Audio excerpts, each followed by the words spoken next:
mindset is a skill set, but if you don't treat it like that, things aren't going to change. So I made it a very active process. So when I realized it wasn't right, I consciously started to ask myself the questions, well, what do you want your life to look like? What do you want to do? Like, who do you want to become?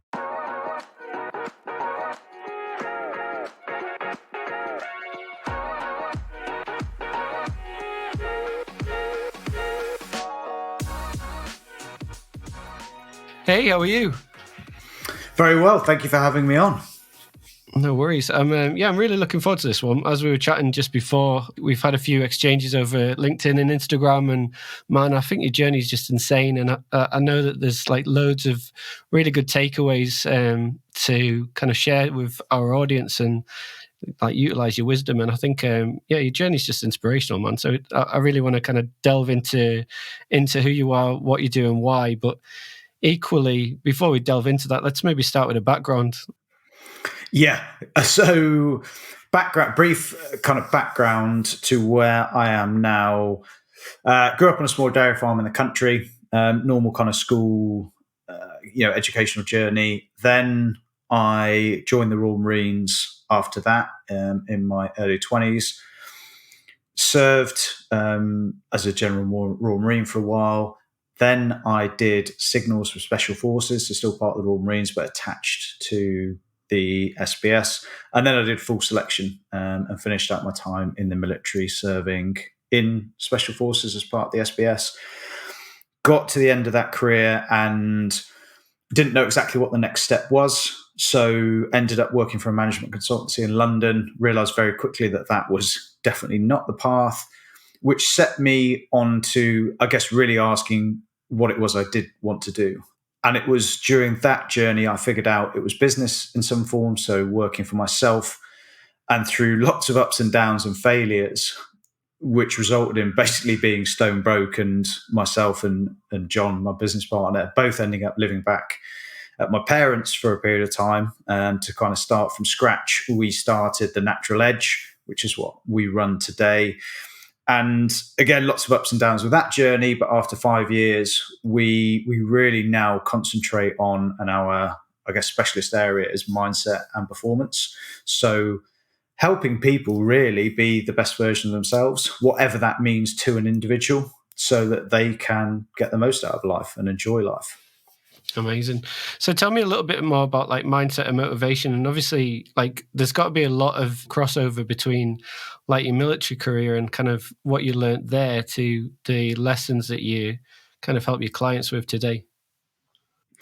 Yeah, it's interesting. I would say the core of what we teach or help people with, I learned afterwards in that kind of journey. But retrospectively, there's lots of components from my time in the military that are useful to illustrate it. You don't actually, I think, you don't really get taught any specific or like overt mindset techniques really when you're going through that process in the military.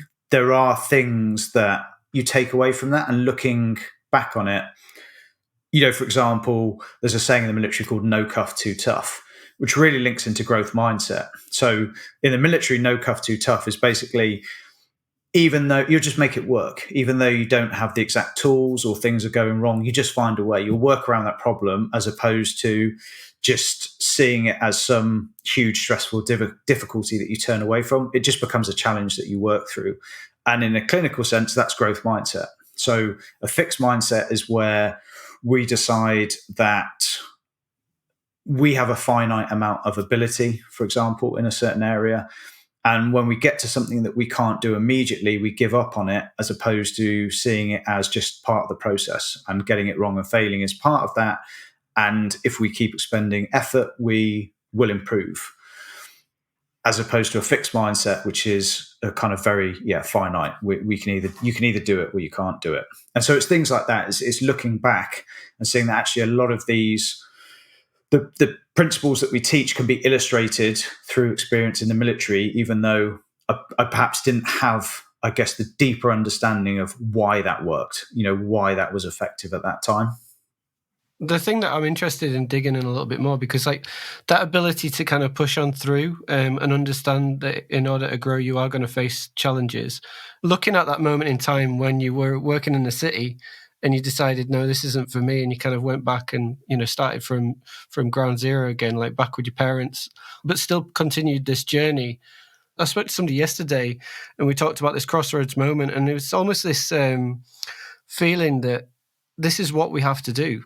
It's not the case of just stopping and pivoting back to what we have done in the past.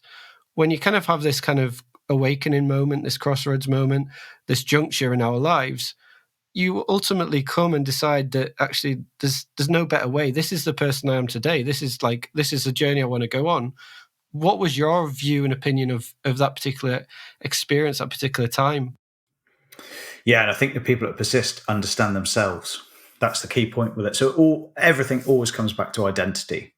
Everything always comes back to we as humans will always act out of how we see ourselves and how we see the world. And so when I was at that point where I'd left the military, so I left the military, basically I'd done everything that I wanted to do in my military career. Yeah, there would have been some stuff that would have been still interesting, but I knew I didn't want to do it long term, and I wanted to leave in my early 30s to pursue something else, even though I didn't know what that was. So I kind of just took the leap, trusting myself that I'd figure that out. When I was in London, although on the face of it that the job, etc., was easier than what I was doing, it was actually harder because it was almost like a friction between who I was and what I was doing. And that caused a whole host of problems. And I think a lot of people sometimes have that sense of it's lack of purpose, really. You can sum it up, and you don't know, or you don't feel like you have a clear path forwards. And the only way to get through that, and this comes back to the core point of how we approach mindset, is that mindset is a skill set. But if you don't treat it like that, things aren't going to change. So I made it a very active process. So when I realized it wasn't right, I consciously started to ask myself the questions.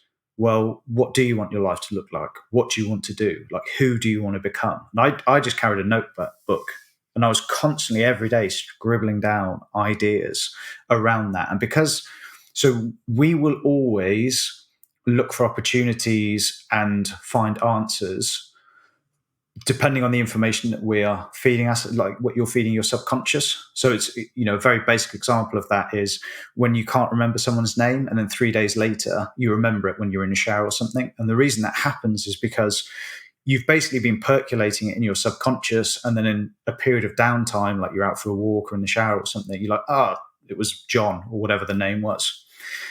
And so whatever you want to get better at or seek answers around, you need to make that a very active process. So I was constantly asking those questions. And after a month or two, I had an epiphany moment. It wasn't really an epiphany because I've been percolating it for those 2 months, but I was sat, and I remember it very clearly. I was sat on the bus going into work, and I was reading Tim Ferriss's 4-Hour Work Week because I just started reading books around, perhaps trying to find whatever that interest would be.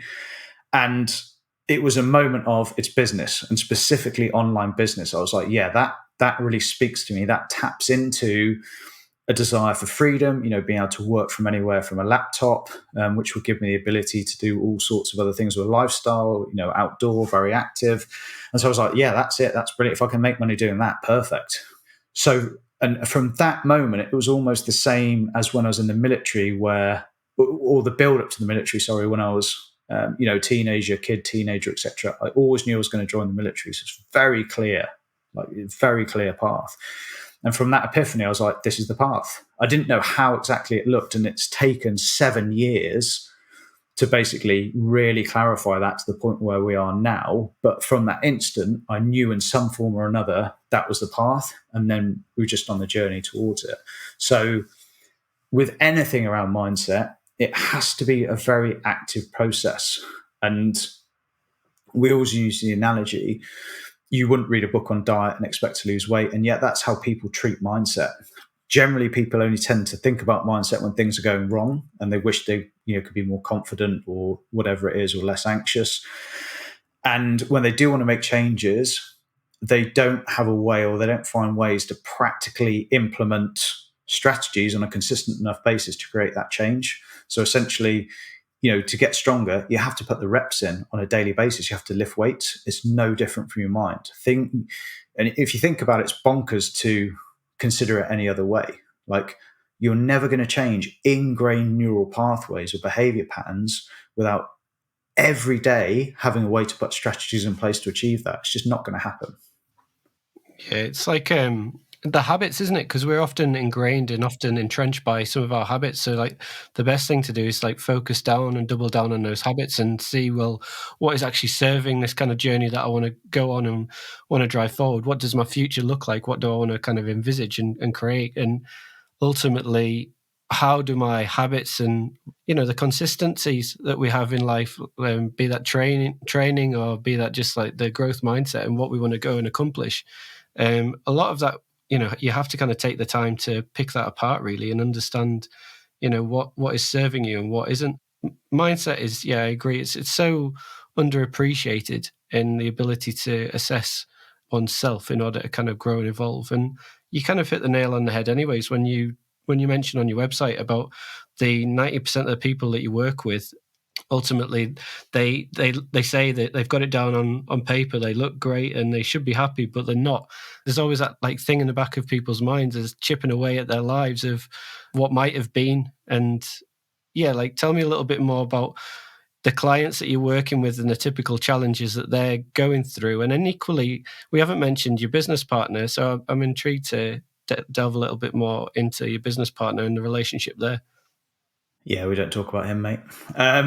John. So, just going back a step on that with the habits is, James Clear describes it best. You almost think about it as 3 concentric circles, and then it all starts with identity. Habits and systems are very powerful to create the consistency and get you where you need to be, but you need to make sure that it's aligned with that identity piece. So that's where that deep internal work that most people never do needs to be done to set the direction and the path and understand what's happening, to then layer the habits and systems on top to create the change that you want to be that will then get the results. Most people try and do it backwards. They're trying to force results to happen in the hope that that will change who they are, and it just doesn't work like that.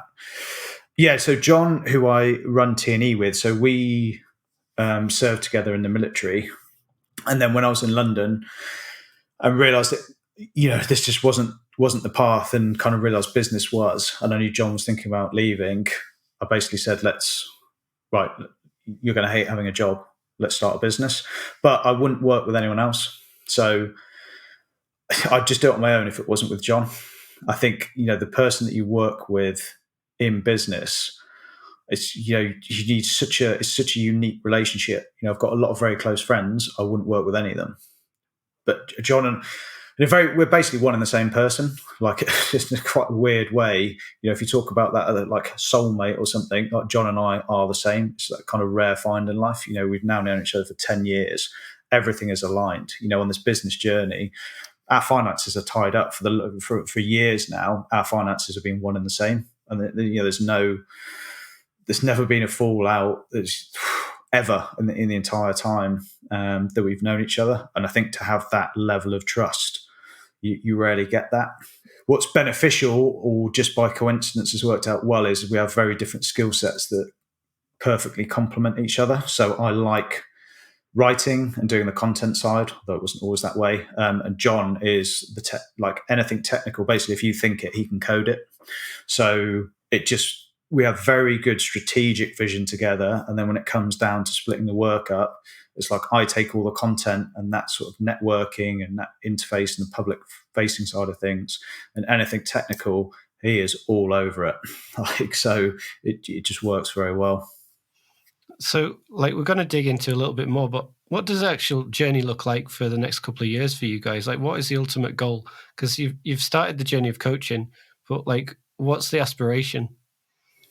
I think right now is to solidify for that, because for so long we've just been grafting to just keep everything going. It's only in the last, so this whole journey of business, I've decided the first 2 years we tried a few different ideas. We had one main idea as a piece of software for people who were trading on Forex markets, so very random. And we were concentrating on, let's just start something to make money. And that's the one that, completely failed, spent all of our savings, ended up living back at my parents'. And when we were back kind of with nothing to lose, we're like, let's just do something we care about, which has always been health, performance, and mindset. Started the Natural Edge. And in the first few years of that, it was really working out how that looked. And in the beginning, we did more around like nutrition and training and mindset. It was a kind of one and done service. And it never really felt right. And then it's only in the last couple of years and really the last 12 months when we switched to mindset, everything started to click into place. So we're only just, like after 7 years, we just literally in probably the last couple of months, actually kind of having like lower levels of stress around it and feeling at peace, like, oh, actually we're finally in a good place. So for right now, we're just in a kind of phase of, we've just started bringing some people on board. It's right, let's really solidify the foundations, but the systems in place to then start to scale. So I think for the moment, for the next year or so, is doing that, but also enjoying life a bit, like, because everything has been all in on T&E. And so just giving ourselves a bit of breathing space. But ultimately, the nice thing is, the way that we both see it is, we'll be doing T&E till the day that we die. This is us for the rest of our lives. And so it almost takes the pressure off, because you're like, well, there is no rush. We're already now got to a place, our salaries are good. Again, we're not like everything's on credit cards and the rest of it and stressing each month. So we're now like, well, who knows how far it can take? And so there's no like one definitive, or it has to be this. Our aim is to help as many people as possible and enjoy life at the same time. So it's quite nice to have that feeling, as opposed to, I need to get to this place. It's just like, well, who knows where we'll be in 20, 30, 40 years.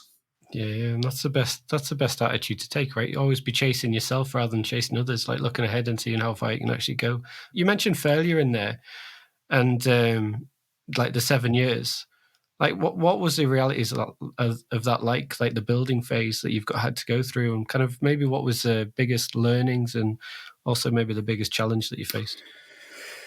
Yeah, it's a dichotomy between, it's great because you're on the right path. So even when we were living back at home, we're broke, sharing a car that cost 350 quid, paying ourselves £400 a month, working from my mum's dining room table, when all your friends are buying houses and getting married. It doesn't seem like a great position to be in. But because we started the Natural Edge, it felt right, felt like we're on the right path.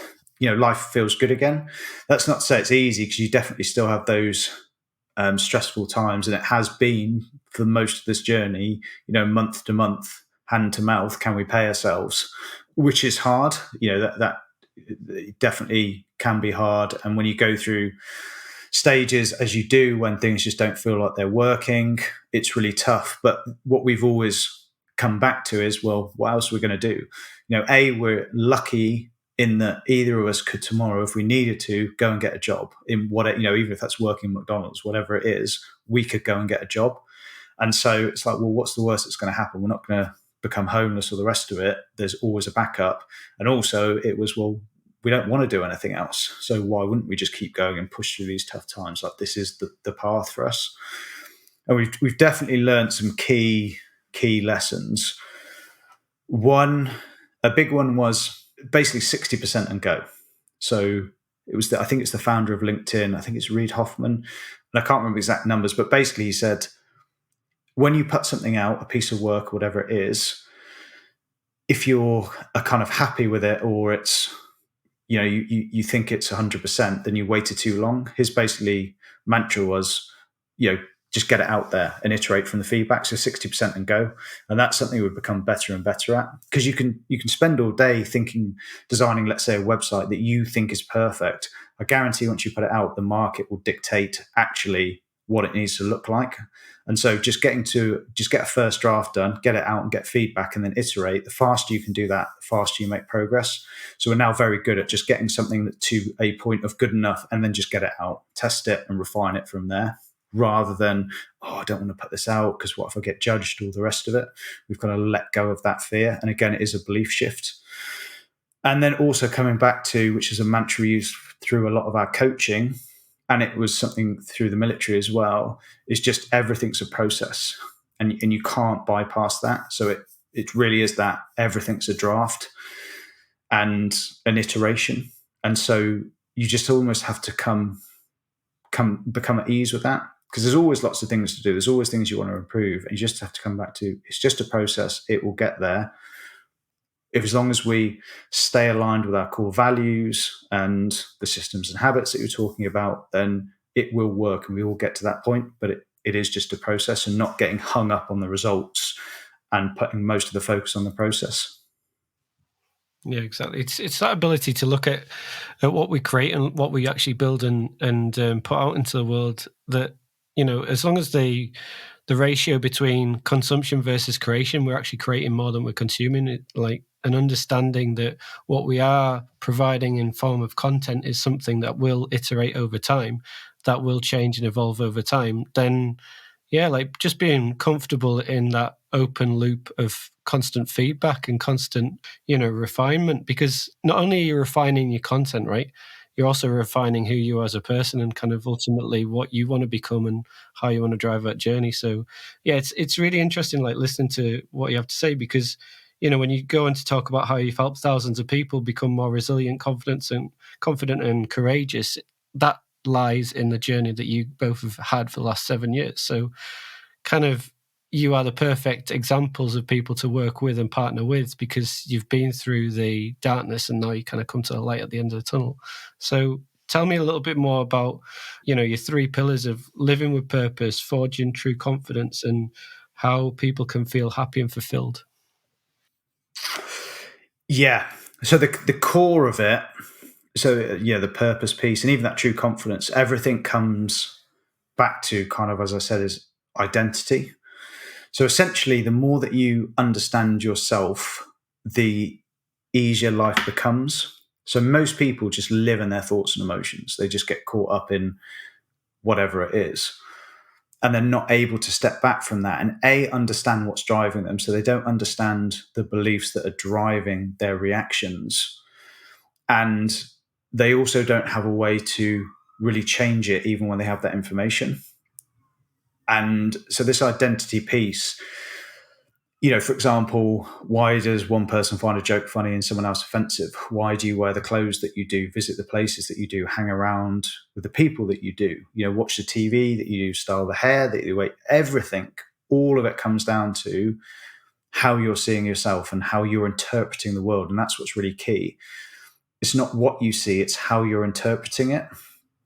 And until you understand that, then it's very hard to make a change. So just like a brief example with it, we were living, myself and Mel, my partner, were living in Manchester. We were moving to Bristol. We had like a month in between where, one house, we had to move out of one house and the other one wasn't ready.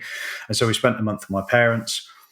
And my parents have been together for a long time, but they almost communicate in sort of like a low-level bickering type of way.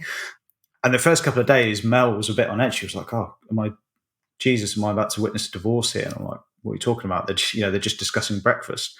And one of the things she said to me after a week or so, she was like, "I now see why you speak to me in certain ways that you think is okay, but really gets my back up. And then I get triggered and then you get triggered because I'm getting triggered. It's because you've just grown up around that. You see that as normal communication because that has shaped how you see yourself and how you communicate with people from your parents. And this is the same for all of us. So who we are is basically shaped by, since the day that you were born, every experience you've had, all the environments you've been in, the education systems you've been through, and evolution ties into it.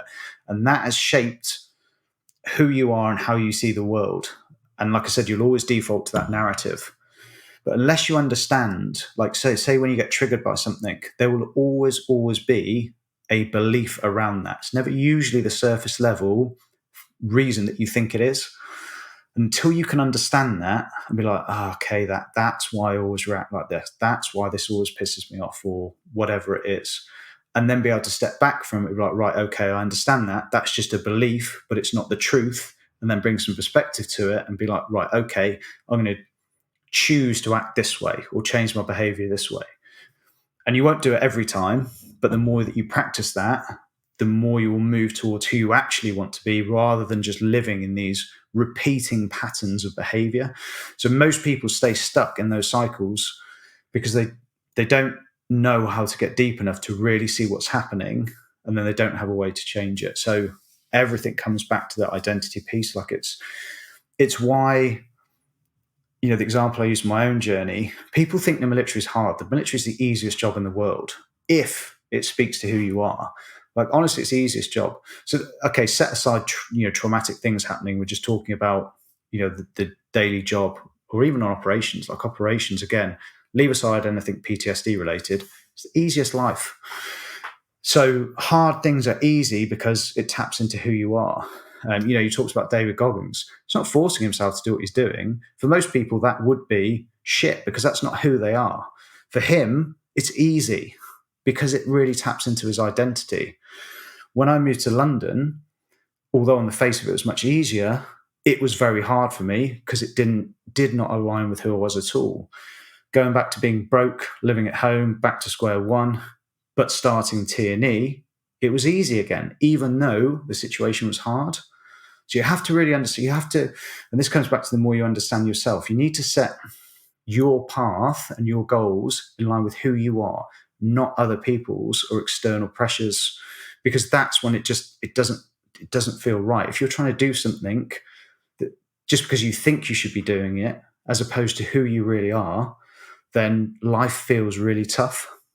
Yeah, and I think you hit on so many things there, and I think that definitely what you mentioned about like the learnings from our parents. It's so easy to fall into that kind of normality of, well, this is kind of how I've always been used to communicating with people, or I've always grown up. But if you do see that like bickering and whatever, I was going to say, mate, because it's perfect segue. It's the fishbowl effect. So just as the fish has no idea that's in a bowl, the way that we each see ourselves becomes our own new normal. So until you can step out of that, you just see it as normal.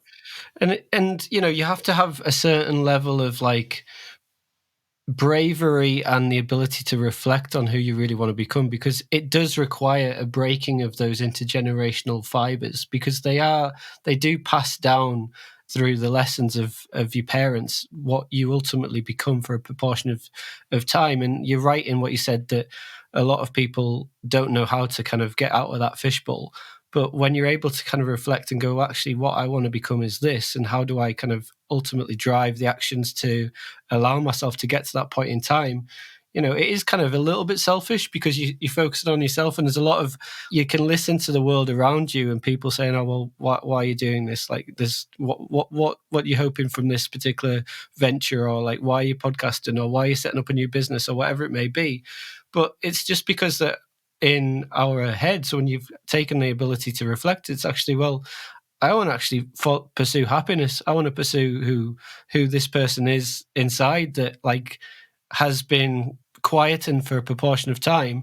And then if you listen to people like, I don't know if you've ever read Green Sight by Matthew McConaughey, but his thing of always be chasing, like I love that concept, because it's like chasing yourself rather than others. And I think we are in a world now where comparison paralysis is quite commonplace, and you look at what others are doing and what others are saying, and you can feel inadequate. But I think ultimately, for any true happiness, you have to really take things back to like the bare basics and start building up a foundation from what you want to become, and who is the person that you want to, who is that person you want to envisage, just say in like 5 years time, and what are the actions you have to do to get to that point in time. And then when you get there, okay, like let's push ahead for another 5 years. And it's not just a case of what you can do in a day, but it's what you can do in like decades. And the people like David Goggins, they're, it's right. Like some people may think he's absolutely insane. Like reading that he was like running marathons. I mean, he is insane.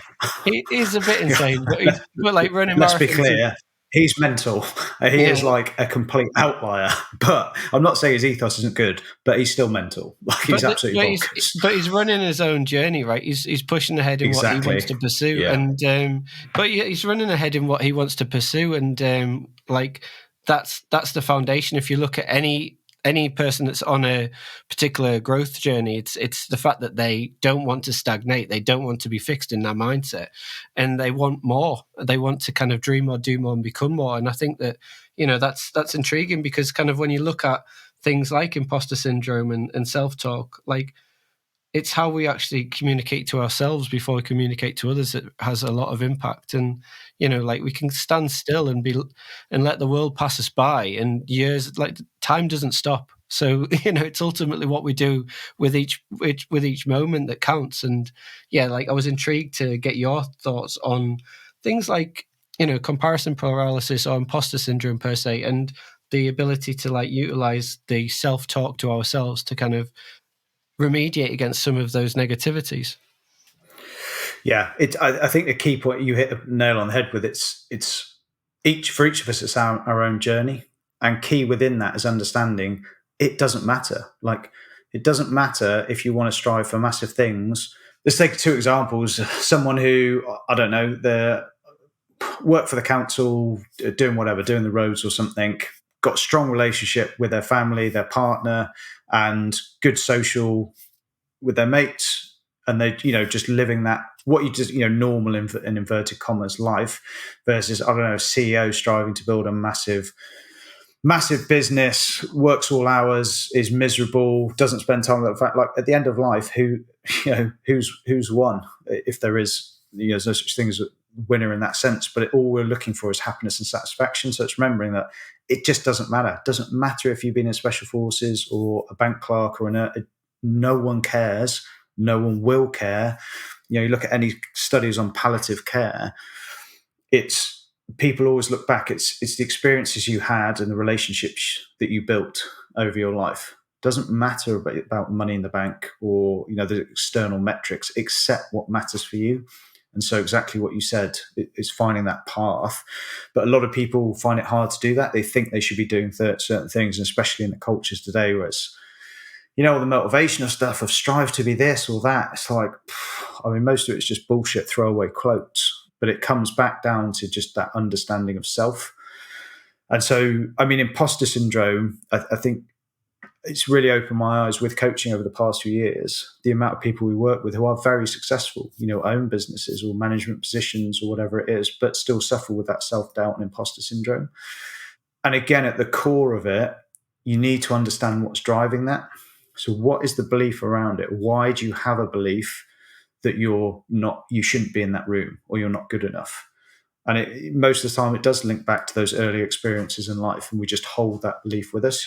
Yeah, like the same with our parents, right? If they've had negativity in their life and they weren't able to kind of deal with it, or for some reason decided to kind of not unpack it, then we learn from those learnings. So, like, imposter syndrome is just another intergenerational fiber that like is passed down to us. Yeah, I don't think it's all intergenerational. Like, I wouldn't agree with that. It has an impact, but it's your peers, like it's experiences at school, it's societal impact. Like in the West, even at the North and South, are very different upbringings or a set of values from each other. So the parental, like generation, it does have an impact because it's that family unit. But there's also a whole host of other like complex experiences that tie into that, like what your peer groups were like in school, what your teachers were like, the experiences that you had around that, first relationships. There's so much that ties into it, and it's so complex that you can't really break it down to, oh, it's just this one thing. But you're right in the sense that it all has an impact.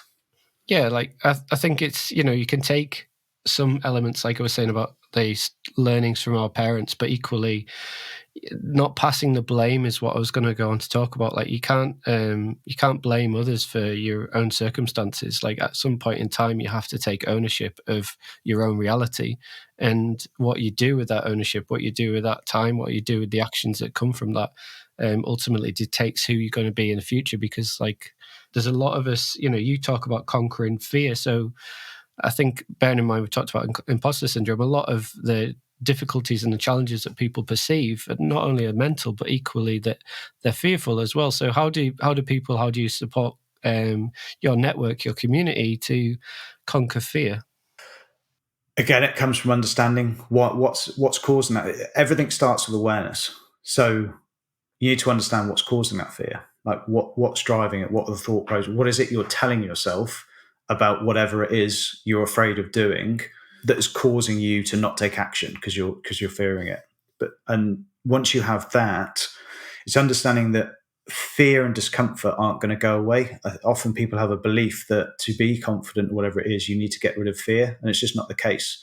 Anyone that you regard as mentally tough, they haven't found a way to get rid of fear or the feelings of discomfort. They are just better at processing and sitting with it. Like so much of the stuff you do in the military, the fear's still there. You can just sit with it. Athletes, although they're fitter, so the level at which discomfort starts for them is higher, is still the same. They don't feel any less pain than you or I, or discomfort. They're just better at processing it than we are. And so they can sit with it much better. So, public speaking or any of that, or anything that you fear, the basically way to conquer it is, one, understand what's driving it. And then secondly, find ways to step towards it in manageable increments. So let's say, public speaking is a really good example. If you've got a big fear around that, and obviously that would be driven by, for most people, a belief of, I'm going to get laughed at, embarrassment, which ties into evolution, which has an impact on how we act because we don't want to be kicked out of the tribe. But that's just a belief. The consequences now are not the same as they were a few thousand years ago.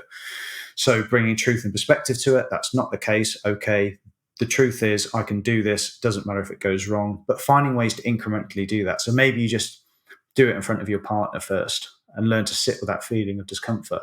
And then you do a small presentation at work. And again, you learn to manage that fear. And then you do it in progressive steps. It all comes back to everything's a skill set. So when you've got fear in anything, something physical, emotional, having difficult conversations, work-wise, doing presentations or things like that, you just need to learn to progressively step towards it. It's the same with becoming a soldier. There's nothing special about being a soldier or becoming a soldier. It ties into who you want to be, and then it's just a process. Like Royal Marines training is 32 weeks of incremental, week by week exposures to uncomfortable things and things that perhaps would have been fearful, say, that you're doing on week 20 that would have been on week 1, you didn't think you'd be able to do. But you just progressively move towards it. Like there's no magic around it, and things. There's nothing some kind of shortcut or anything to get there. It's quite boring when you break it down. It's just basic skill building, and the same as you build any other skill. But again, most people don't treat it like that, or they don't really understand that that's the process to get to the place where they want to be. Yeah, I think time plays a massive part in where people go, because bearing in mind some of the expectations that society places upon people today, that a lot of people believe that, if they're not successful in a year, then they're not going to be successful in 2 or 3 or 4. But like the reality is, it takes time to build. It takes time to understand the narrative. It takes time to understand the story that you're articulating.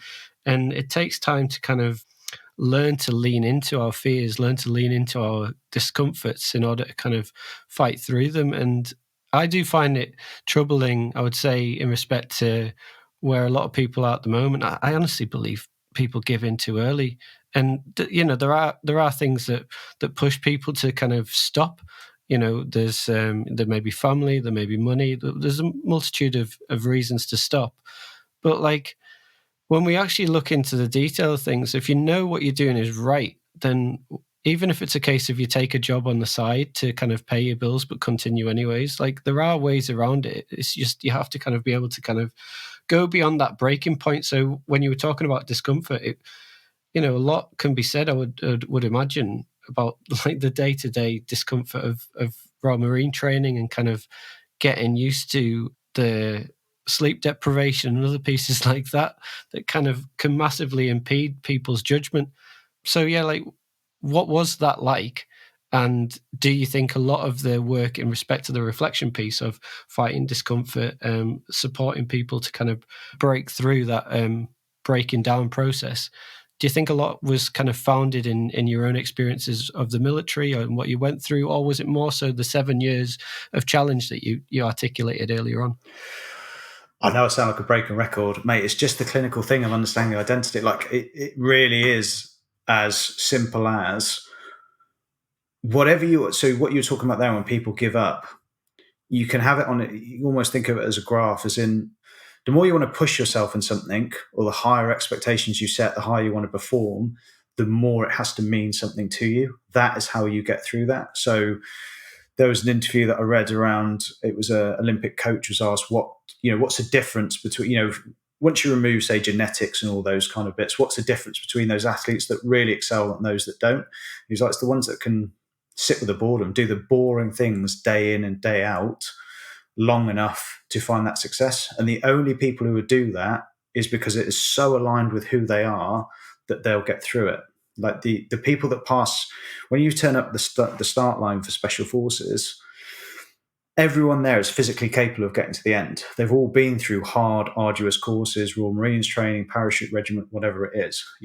Okay, some people get unlucky with an injury or something like that. But if you remove that, it's all mindset, and it all basically comes down to how much you want that end result intrinsically, internally, like how much it aligns and how much you'll be willing to go through to get there. And the same with, say, business. It's how much are you willing to sit with that pain and discomfort to get to that point.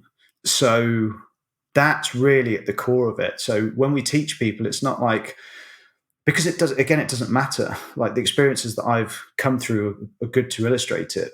But unless you find your own path with what you're doing and can divorce all the external stuff, then you're going to find it very hard to find that success, but also happiness. Once you have that, it's much easier to get through those hard times. So in Royal Marines training, like that stuff is hard, and you can use tactics. So you can use strategies like breaking things down to just concentrating on what's in front of you. That's very helpful when you're going through something hard.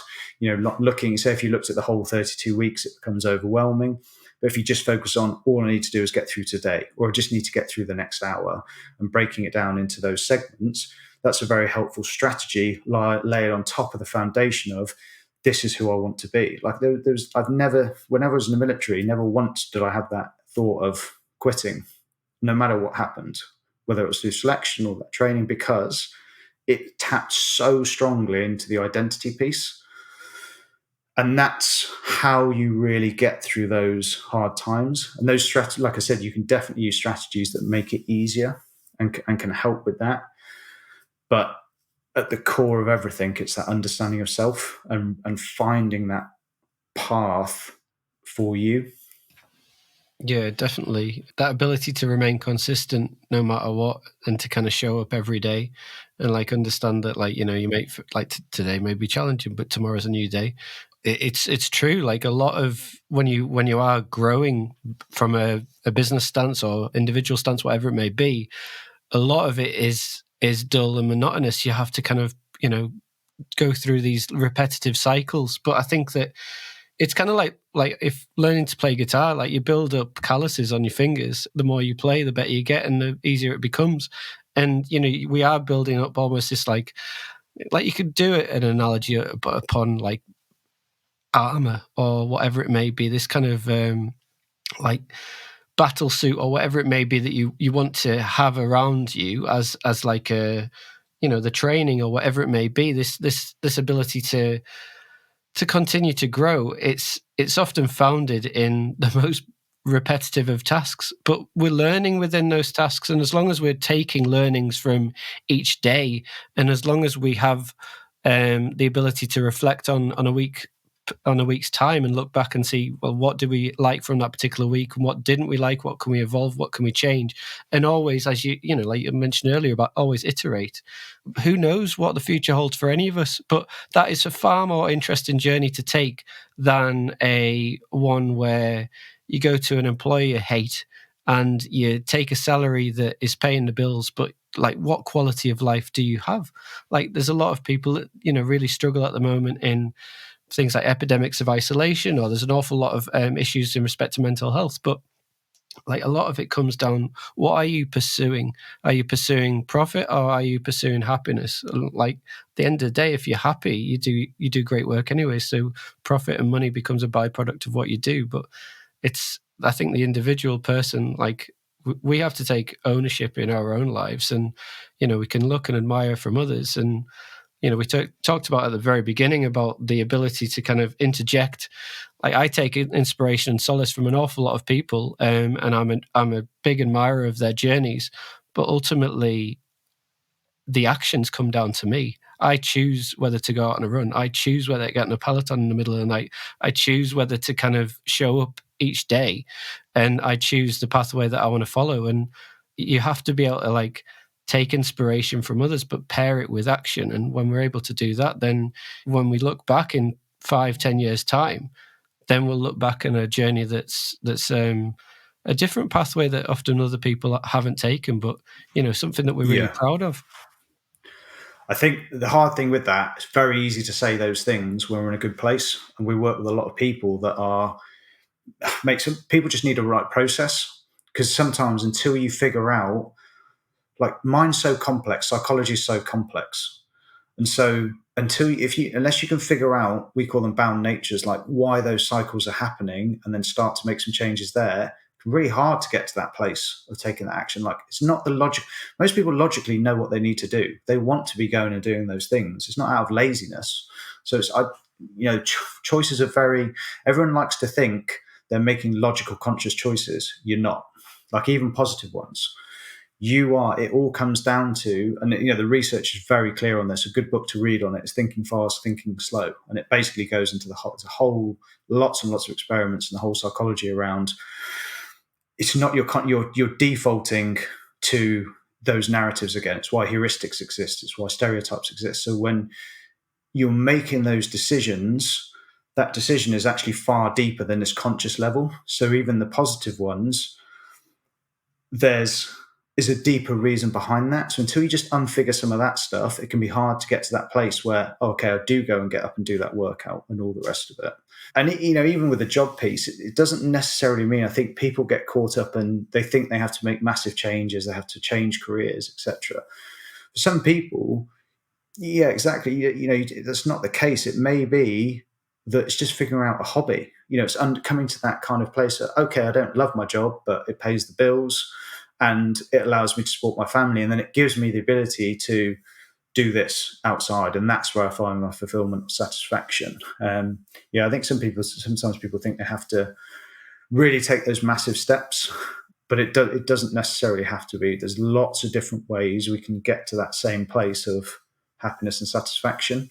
Yeah, it can be hard, I think, and people are hard on themselves sometimes, but remembering it is very complex and there's a whole host of things that have happened to get us to where we are now, and just figuring out that internal piece first for most people then makes it far easier to start doing the things that they want, or behaving and acting in the ways that they want. Yeah, definitely. And it's also an understanding that what works for one person doesn't work for another, right? So like we have that ability. But I think one of the things that I think really, really helps is if you surround fellow people, like your business partner, for example, you're both exactly aligned in respect to your viewpoint of what the future holds. And you don't always have to have alignment. Like sometimes it's good to get opinions from different views as well. But equally, you do want to see people that are willing to push you to kind of, and be supportive of you and like willing to listen to you, rather than kind of, it's okay to sometimes like shed friends and people that are no longer like relevant to who we are today, and not feel so guilty about that, because we evolve as people. Like that when we go to school, right? A lot of people that I know, because I grew up in the north of England, I'm back in Newcastle these days. People are still friends with people for like 40 years of their life that they went to secondary school with, because some of my mates didn't go to university, some did, but it doesn't mean that you have to remain friends with them, because naturally as you evolve, you do grow apart in some cases. You find more people that are more closely aligned to who you are in the present day. And I think that's a good thing to have, that like awareness piece, that who you surround yourself with. Like there's that thing about, I can't remember who said it, but like we are a reflection of the people we surround ourselves with. And I think that's true to life, really. And when you talk about cycles, I think, you do mention in some of the stuff that you do about the boom and bust cycle. And I think, bearing in mind what you talked about just a second earlier about cycles, I think that's relevant as well in respect to also the time it takes to go through this kind of growth journey, and equally the realities of that as well. But man, I could talk to you all day. It's been an absolute pleasure. But if there's any like lasting thoughts, key takeaways that you'd like to leave with our audience, just let us know. So probably the two big ones are, one, spend that time really trying to dig into who you are, what it is you want out of life. The more you can do that introspective work, which can be uncomfortable, it's the most uncomfortable work for all of us, because no one really likes looking inside and having that honest reflection. But the more you can do that, the more progress you'll see. And then also just remembering that you don't need perfection to make progress. We use the principle of moving average, which is you just need to find those small wins. It's not going to go right every time or every week, and nor does it need to be. There's ups, downs, and plateaus on any path that any of us choose to take. But if you can just kind of get rid of or fight that all or nothing perfectionist mindset and just come back to that moving average of overall progress, you'll find things a lot easier and a lot less stressful. So yeah, that would be my two takeaways. Definitely. Well, man, it's been awesome chatting to you, and thank you so much for your time. I appreciate it. Thank you. Thank you for listening to the Purpose Made podcast. Don't forget to subscribe to Purpose Made wherever you normally get your podcasts to hear the latest news and views. You can also find and follow us on Instagram, LinkedIn and Twitter, or contact Peter directly to connect, inquire about Purpose Made, or request to be featured on the podcast. We look forward to welcoming you back soon for another episode.